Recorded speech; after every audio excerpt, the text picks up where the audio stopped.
suis architecte paysagiste. Je vous invite à un voyage dans l'art des jardins, à la rencontre de ceux qui les font vivre, les étudient et les imaginent.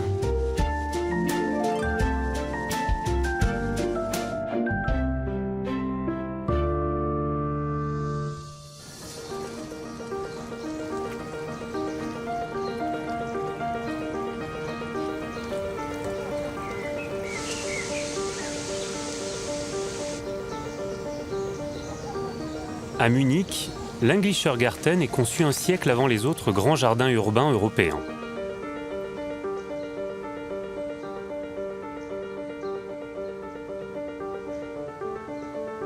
En 1789, c'est à la suite de la Révolution française, qui inquiète les cours européennes, que le prince Charles Théodore de Bavière décide d'offrir à son peuple un magnifique jardin public.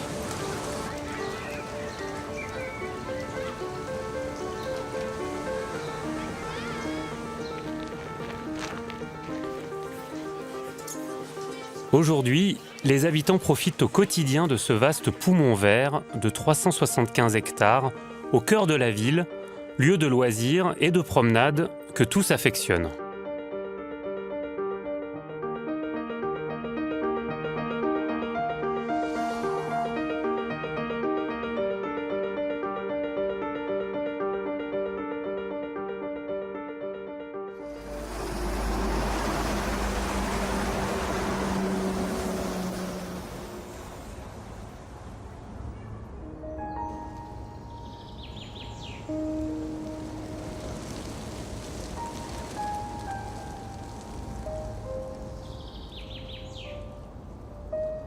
Thomas Koester, architecte paysagiste, est le directeur du jardin depuis 1994.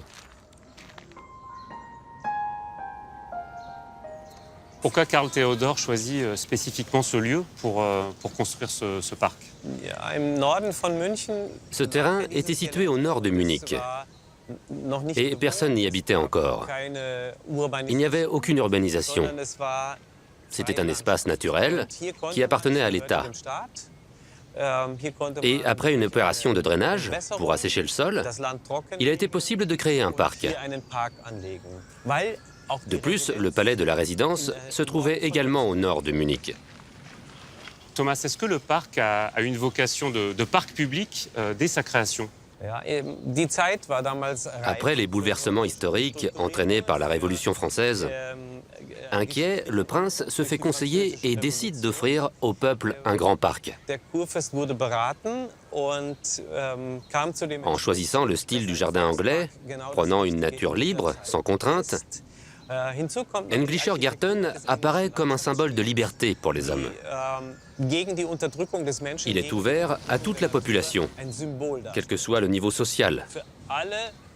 Tout le monde était autorisé à y entrer, mais tout le monde n'en avait pas le temps. À l'époque, la plupart des gens travaillaient dur et avaient peu de temps libre. En revanche, les gens de la cour et tous ceux qui gagnaient beaucoup d'argent pouvaient se permettre de se promener.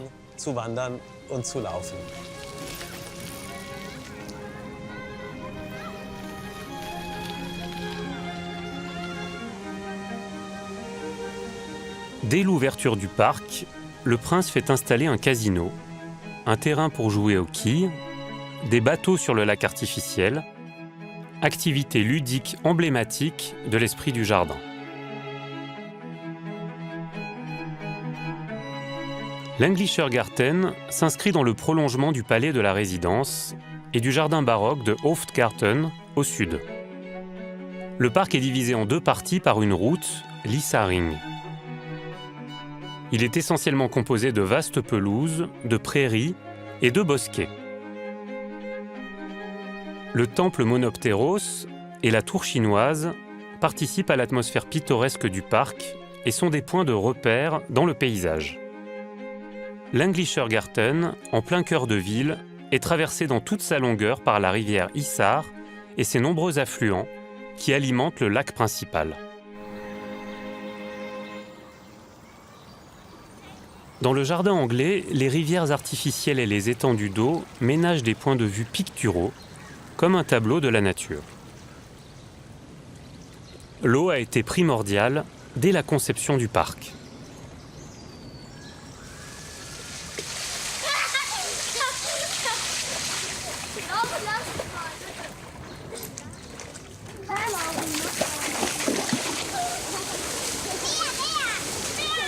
Thomas, l'Isar, qui est cet affluent du Danube qui traverse la ville de Munich et qui traverse le jardin, est un élément extrêmement structurant du jardin. L'Isar était et est très important pour Munich. C'est une artère vitale, mais elle est également dangereuse. Autrefois, c'était une source d'énergie. On transportait le bois en le faisant flotter depuis les montagnes. Cette rivière faisait aussi tourner de nombreux moulins à Munich.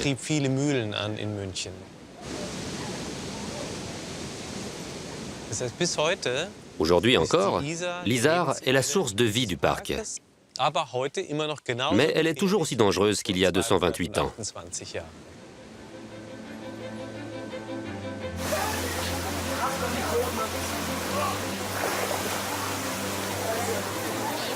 Malgré les risques, les baignades sont tolérées.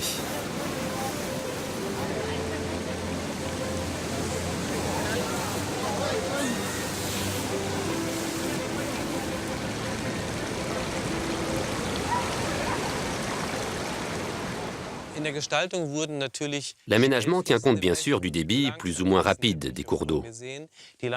Les cours d'eau lents serpentent paresseusement dans un décor assez romantique. Les cours d'eau rapides sont plutôt rectilignes et s'écoulent rapidement vers l'extérieur du parc.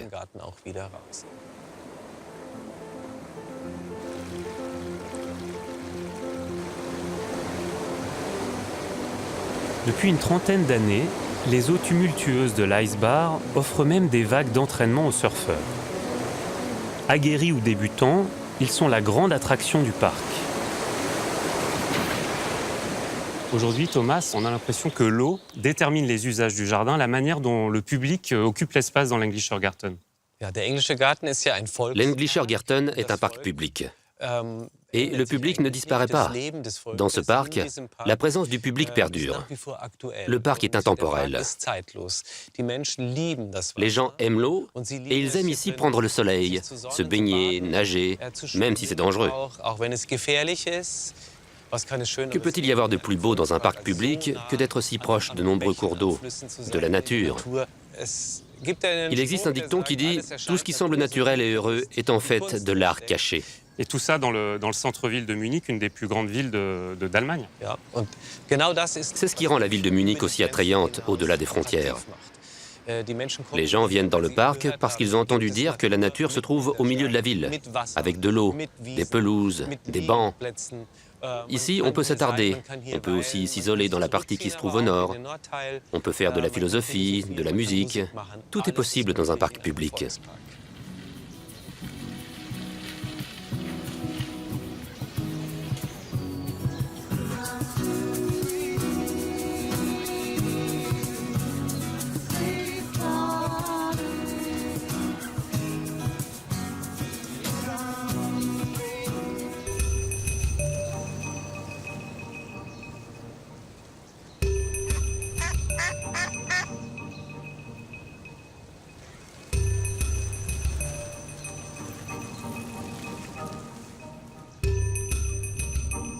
Si le parc est né il y a 3 siècles de la volonté d'un prince, l'Englischer Garten est surtout l'interprétation du parc paysager anglais par un grand paysagiste allemand.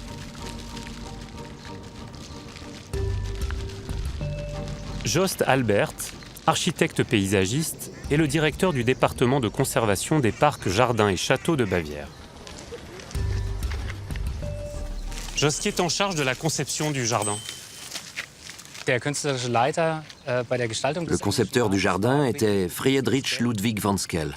À l'âge de 23 ans, il est parti à l'étranger, en France, puis en Angleterre, où il a appris le paysagisme du jardin anglais. Il était prédestiné à réaliser cet Englischer Garten. Donc il avait une grande culture des jardins européens. Absolument. Il connaissait les principaux aménagements dans les différents pays. Il connaissait l'immense culture des jardins en France, aux Pays-Bas, et bien sûr aussi l'architecture paysagiste moderne anglaise, avec ses grands aménagements de jardins à l'anglaise. Ces aménagements immenses étaient pour lui un sujet de prédilection depuis toujours. Pendant son séjour en Angleterre, il a tiré grand profit de tout ce qu'il a pu voir. La façon dont ces jardins étaient constitués, comment ils étaient structurés, le jeune homme a tout mémorisé.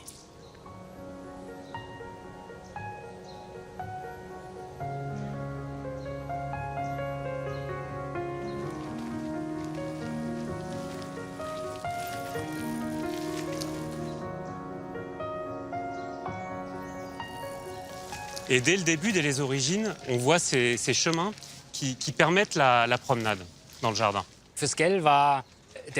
La création de ces chemins était très spéciale pour Sckell. Il considérait que le chemin devait être le guide à travers le jardin. Cela signifie que le chemin doit mener le visiteur aux endroits les plus importants. Il avait développé une méthode spéciale pour donner une direction à ces lignes. Il avait un gros bâton, muni d'une pointe qu'il posait au sol, et il avançait ainsi, dessinant le chemin par terre. Il se déplaçait sur le terrain et observait l'emplacement des dénivelés, des arbres. Il disait qu'il avait besoin de voir la nature pour pouvoir tracer des chemins. Donc il ne travaillait pas que sur un plan, il travaillait aussi sur le site. Exactement. Il faisait les deux. Il travaillait sur des plans, mais il était très important pour lui d'élaborer un site de façon concrète et de voir ce qu'il pouvait tirer de l'endroit, si possible, en conservant l'existant. Il ne voulait pas tout aplanir pour ensuite créer son jardin. Il voulait garder ce qui était déjà là et y concevoir son jardin.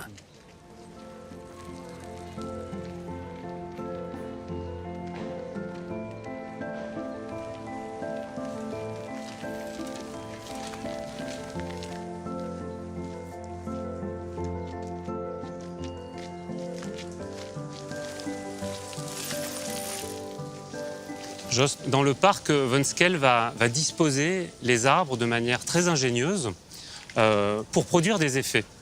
Je pense que Sckell était un très grand artiste, à voir comment il a façonné les lisières. C'est en réalité son grand héritage.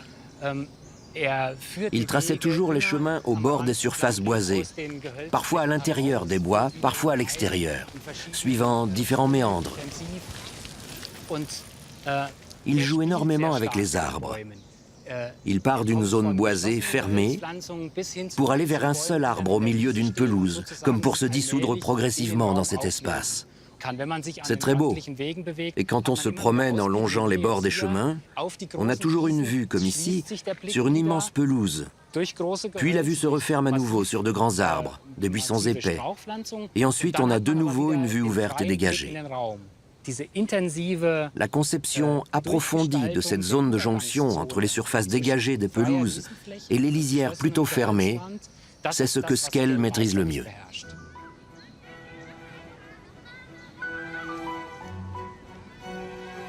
Jost, on reconnaît les grands espaces, les pelouses, les rivières qui traversent le parc, une expression libre de la nature, typique des jardins anglais. Est-ce que pour autant il fallait qualifier ce jardin de jardin anglais, d'Englischer Garten?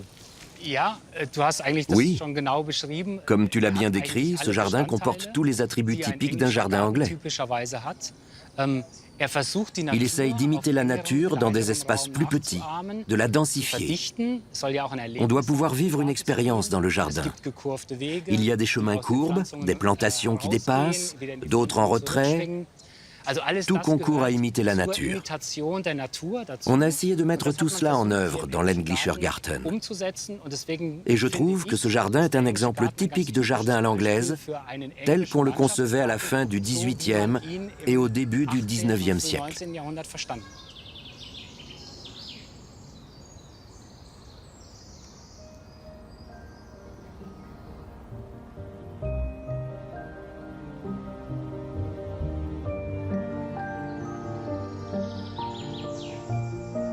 On compte aujourd'hui plusieurs milliers d'arbres dans le parc, dont des hêtres, des chênes ou des tilleuls.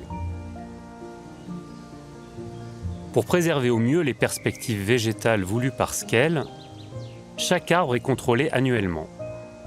Certains sont coupés, d'autres replantés.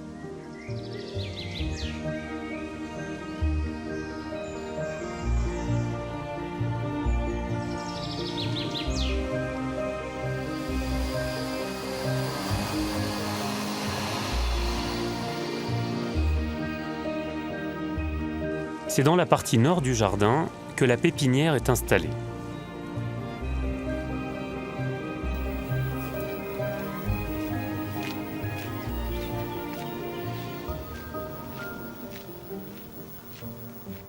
J'y retrouve Stéphanie Dollard.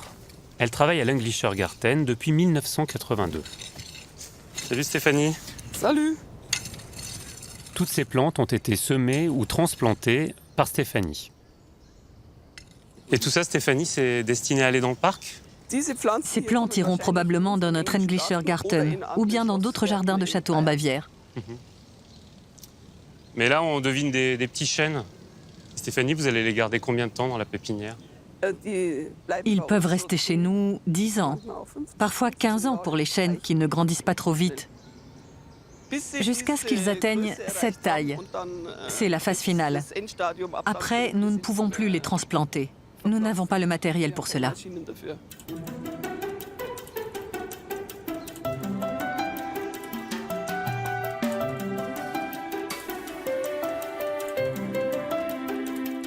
Le travail de Stéphanie est varié. Entretenir le compost, s'occuper des arbres fruitiers de la pépinière, mais aussi nettoyer les rivières, enlever les mauvaises herbes et faucher les prés.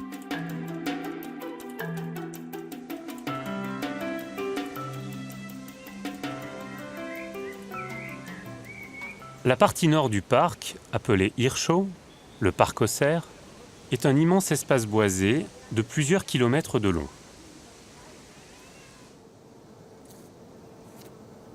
L'ambiance y est plus calme, la nature semble ici prendre ses aises et donne à cette enclave dans la ville un caractère bucolique.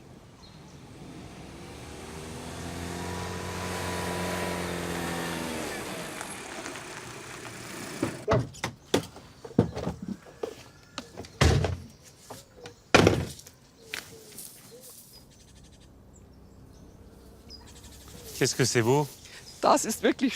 C'est vraiment beau. C'est magnifique. C'est la vue que je préfère. Ce qui me manque le plus dans la ville, c'est que l'on ne peut pas voir loin. Ici, c'est possible. C'est vraiment la campagne, en fait, hein? Oui, on s'y croirait. On est dans un espace naturel, mais on est entouré par la ville. C'est le jardin anglais avec une vue très dégagée sur le paysage au loin. Une perspective. C'est l'une des plus longues perspectives que nous ayons ici. Et Stéphanie, ça n'a rien à voir avec la partie sud du jardin. Dans la partie sud, la fréquentation ne permet pas de laisser pousser la pelouse. Et ici, Stéphanie, vous conservez les prairies en herbe haute.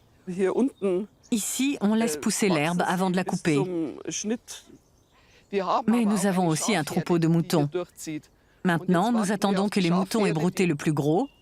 Ensuite, nous fauchons le reste.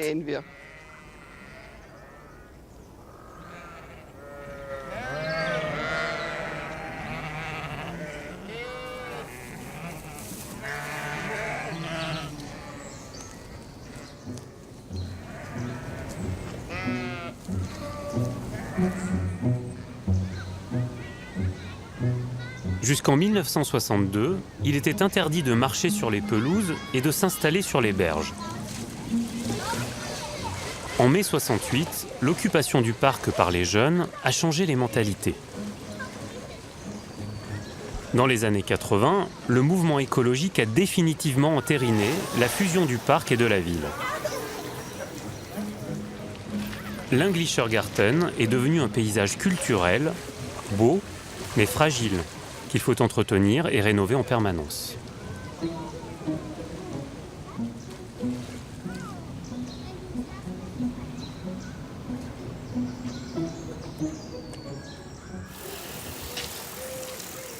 Jardinier au parc depuis 30 ans, Stéphane Spanol est aujourd'hui le responsable des projets de restauration, notamment celle des berges.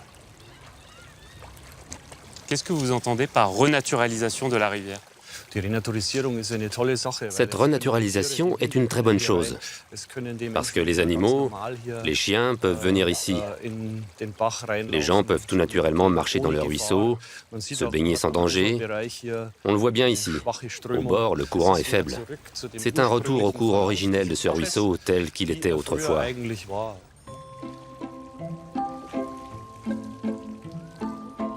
Il y a plusieurs décennies, un muret rectiligne avait été construit sur les bords de cette rivière artificielle. Stéphane et son équipe ont enlevé les pierres et reproduit les bords d'un cours d'eau naturel.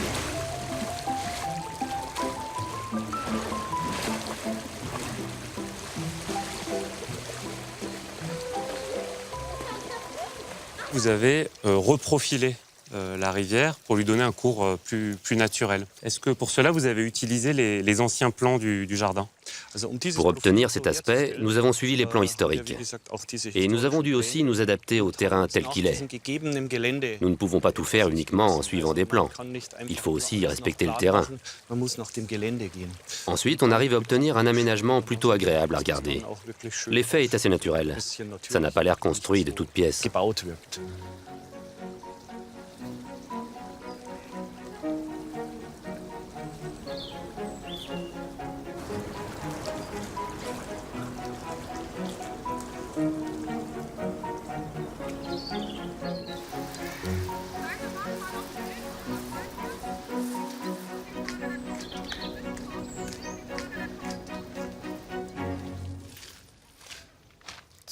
Maintenant, nous allons au temple Monoptéros. La colline fait 16 mètres de hauteur. Stéphane, ce jardin, et particulièrement cette petite pente, est très sollicité par les visiteurs de l'Englischer Garten. Il y a quelques années, il y avait encore des arbustes autour. Ils avaient été plantés car la pression exercée sur cette colline par les habitants et les touristes était très importante. On n'arrivait pas à maintenir cette colline. Nous avons longtemps réfléchi à ce que nous pouvions faire. Et finalement, nous avons trouvé une solution avec des grilles de protection pour pelouse. Donc ce matériau vous permet d'éviter l'érosion et de dégager le temple pour qu'on puisse l'apprécier depuis les pelouses. Nous avons installé ces grilles pour protéger la colline des assauts de la pluie, de la neige et des personnes qui font de la luge en hiver. Celles qui s'assoient aussi, font du vélo autour et dévalent les pentes. Ces grilles sont très stables. Après avoir déposé les rouleaux de gazon, nous avons placé par-dessus les grilles de protection. Je suis très heureux du résultat. On a une vue dégagée sur le temple Monoptéros et de loin, on peut admirer le temple en tant que monument, ce qui n'était pas le cas auparavant car les plantes qui l'entouraient cachaient la colline.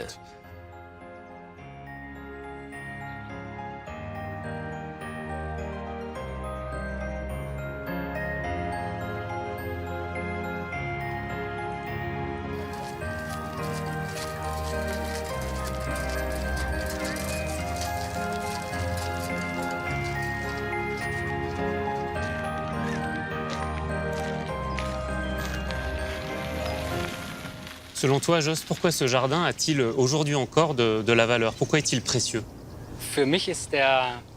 Pour moi, le jardin est le lieu parfait pour décrocher, car il nous entraîne immédiatement en dehors de la ville. Sckell voulait que le parc soit ainsi aménagé. Il avait dit « La ville doit être cachée.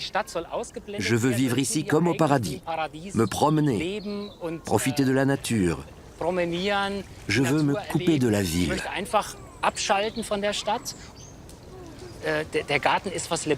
Le jardin est vivant. C'est un témoin de l'histoire culturelle, mais c'est aujourd'hui aussi quelque chose dont chacun peut profiter. À mon avis, il montre que les valeurs des Lumières sont toujours bonnes pour nous. On voit que les gens sentent bien que cet endroit a été fait pour eux. Et je trouve fascinant que cela fonctionne encore.